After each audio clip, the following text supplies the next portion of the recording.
Je regarde les faits, Servier est partout. D'abord, c'est une tête, un homme et un seul. C'est pas ça, les autres là-bas, ça change tout le temps, et les actionnaires. Bon, là, il y a un homme qui a mené une politique constante. On a loué sa réussite, la réussite Servier, c'est un exemple. Il a été décoré pour ça. C'est magnifique, c'est une réussite commerciale, magnifique. Mais il n'y a pas un seul, je souligne bien en rouge 3 fois, il n'y a pas un seul médicament utile dans la panoplie Servier. Pas un seul médicament utile. Pas un seul. Il y en a un qu'on peut dire le Coversil, mais c'est une copie d'une molécule américaine pour laquelle, écoutez bien, il a obtenu, alors que c'est une copie, un prix de remboursement le double des autres. Et c'est la France qui fixe le prix. Et le médiateur a toujours obtenu aussi des taux de remboursement que tout le monde trouvait absolument anormaux d'ailleurs.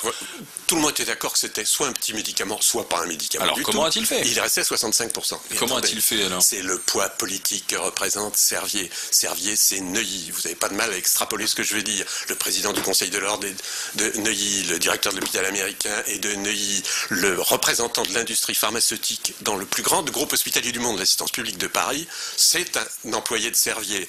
Le représentant de l'industrie pharmaceutique dans Paris Biotech, vous savez, le grand pôle qu'on essaie de construire à juste titre, c'est sûrement une bonne chose qu'essaie de faire le ministère actuellement, de rapprocher le public et le privé dans un grand pôle à Paris. Le représentant de l'industrie pharmaceutique, c'est encore le directeur médical de Servier, qui n'a pas une bonne molécule sur le marché, qui est un petit labo de rien du tout. Il est au 45e rang mondial en termes de puissance.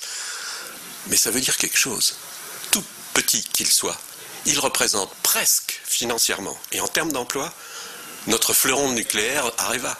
Les Français n'imaginent pas que Areva c'est jamais qu'une fois et demie plus que Servier. Ça montre le poids politique, financier d'une industrie qui infiltre toutes les structures. C'est pas moi qui le dis. Donc ça veut dire que Servier a su avoir des réseaux politiques en place, financer des campagnes électorales aussi? Ah bah c'est vous qui le dites là encore.